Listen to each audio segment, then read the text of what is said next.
आणि यानंतर पाहूयात महाराष्ट्र लाईव्ह सुपरफास्ट बातम्या। मुख्यमंत्र्यांसोबतच्या बैठकीसाठी बच्चू कडू आणि इतर शेतकरी नेते मुंबईत दाखल। आज संध्याकाळी बच्चू कडू आणि मुख्यमंत्र्यांची बैठक होणार आहे। या बैठकीसाठी 41 जणांना निमंत्रण देण्यात आले। मुख्यमंत्री, उपमुख्यमंत्र्यांसह महसूल मंत्री, कृषी मंत्री, कृषी राज्यमंत्री, शेतकरी नेते आणि इतर महत्त्वाचे अधिकारी, सचिव उपस्थित राहतील। बच्चू कडूंनी रेल रोको आंदोलन रद्द करण्याचा निर्णय घेतला, तशी न्यायालयात बच्चू कडूंचे वकील हरिओम ढगे यांनी माहिती दिलेली आहे। कोर्टाने निकाल दिला असला तरी सरकारने शेतकरी आंदोलनावर डाव टाकला असा आरोप मनोज जरांगे यांनी केला। मनोज जरांगे बच्चू कडूंच्या शेतकरी आंदोलनामध्ये सहभागी झाले। सरकारचा डाव आता प्रतिडाव टाकून त्याला उत्तर देणं गरजेचं असल्याचं मनोज जरांगे यांनी म्हटलंय। मी काल ते 6:30 वाजता बघितलं, डाव टाकला। मला आपण घरात नाही जाऊ। मी तुपकर साहेबांना फोन केला आणि त्यांना सांगितलं की बाबा मी गोळ्या औषध घेऊन निघतोय। 7 वाजता मी पहिला फोन वरची ओला केला असेल निघतोय म्हणून, कारण ते दम निघत नव्हता, कारण त्याच्यातून आम्ही आलो। आता टप्पा कसा असला पाहिजे आणि आता आंदोलनाची भूमिका काय असली पाहिजे। टाकलेलं सरकारचं षडयंत्र, डाव कसा मोडायचा किंवा प्रति डावांनाच मोडावं लागेल तरच आपण यशस्वी होऊ। आपण मात्र आता नागपूरकडे निघलं पाहिजे म्हणून आम्ही आलो।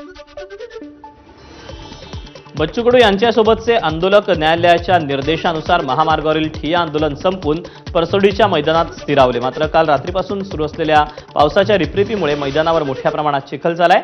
मैदानातील मुख्य मांडव आणि व्यासपीठाकडे येताना आंदोलकांना प्रचंड चिखलातून पायपीट करावी लागते।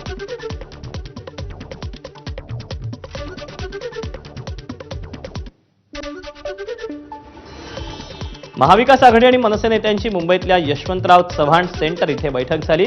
निवडणूक आयोगाविरोधात 1 नोव्हेंबरला काढल्या जाणाऱ्या मोर्चासंदर्भात रणनीतीवर बैठकीत चर्चा झाली।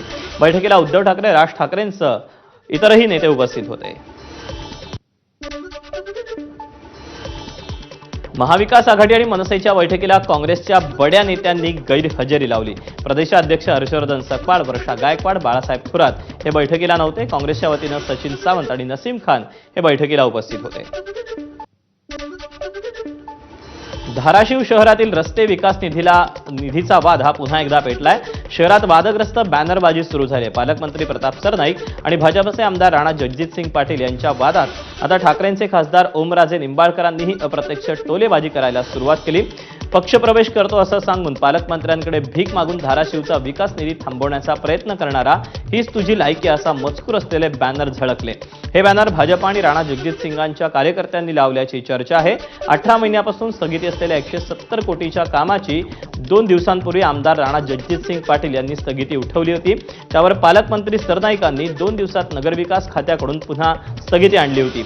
याच मुद्द्यावरून पाटील आणि सरनाईक वाद पेटला होता। आता त्यात खासदार ओमराजेंनाही ओढण्यात आलं। आमदार रोहित पवारांवर गुन्हा दाखल झाला। अमेरिकेचे राष्ट्राध्यक्ष डोनाल्ड ट्रम्प यांचं बनावट आधार कार्ड बनवल्याबद्दल गुन्हा दाखल झाला। माहिती आणि तंत्रज्ञान कायद्याअंतर्गत दक्षिण प्रादेशिक सायबर पोलीस ठाण्यात रोहित पवारांविरोधात गुन्हा दाखल झाला। भाजपच्या सोशल मीडिया समन्वयकाकडून या संदर्भात तक्रार दाखल करण्यात आली होती। कलम 336(2), कलम 336(3) म्हणजे फसवणूक केल्याचा हे कलम आहे। फ्रॉजरी म्हणजे डॉक्युमेंट कुठलं तरी आपण आदला बदल केलं, खोटं केलं, खोटी सही केली, कोर्टात वापरलं, नाही तर कोणाच्या ते जमीन ही आपण खोट्या सहीली विकत घेतली, याला फ्रॉजरी म्हणतो। मी कुठं काय केलं तिथं, मी कुठंच त्या डॉक्युमेंटचा वापर हा कशा इतर विषयासाठी केलेला नाही। मीच दाखवून देत होतो चोरी कशी होती आणि त्याचंच ते डेमॉन्स्ट्रेशन होतं। मग हे कसले कलम त्यांनी त्या ठिकाणी लावलेले आहेत। त्याच्याच बरोबर 336(4) दुसऱ्या व्यक्तीच्या प्रतिष्ठेला हानी पोहोचवली। अरे कोणाच्या प्रतिष्ठेला हानी पोहोचवली? ओबीसी आरक्षणासाठी जनआंदोलन छेडणारे काँग्रेस विधिमंडळ पक्षनेते विजय वडेट्टीवार यांच्या मागे आयकर विभागाचा ससेमिरा लागला। वडेट्टीवार यांना आयकर विभागाकडून नोटीस बजावण्यात आलेली आहे. वडेट्टीवार यांनी ओबीसी आरक्षणाच्या मुद्द्यावरून नागपूरमध्ये महामोर्चा काढला होता. त्या मोर्चानंतर वडेट्टीवारांना तात्काळ आयकर विभागाची नोटीस आली. गडचिरोलीतील काँग्रेसच्या एका कार्यक्रमात वडेट्टीवारांनी स्वतः याबाबत माहिती दिली. यावेळी त्यांनी राजकीय सूडबुद्धीनं कारवाई झाल्याचा आरोपही केला.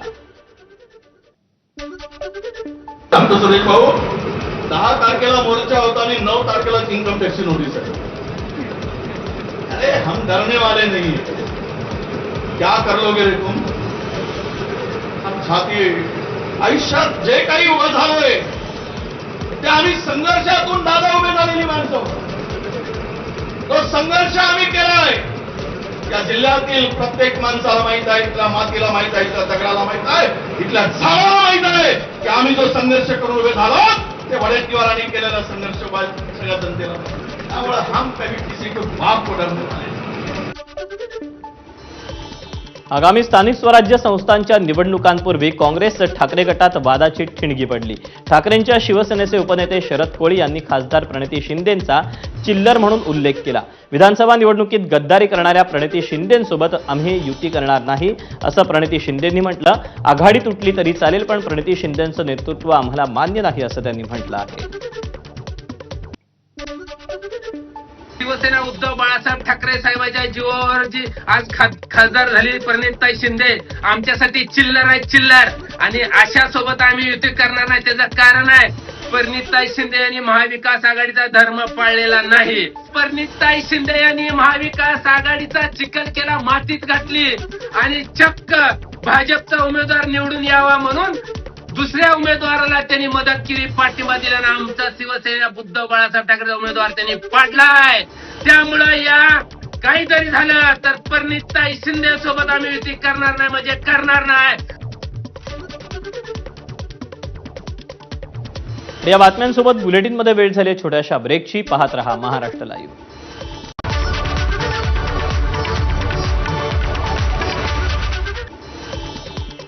मिरज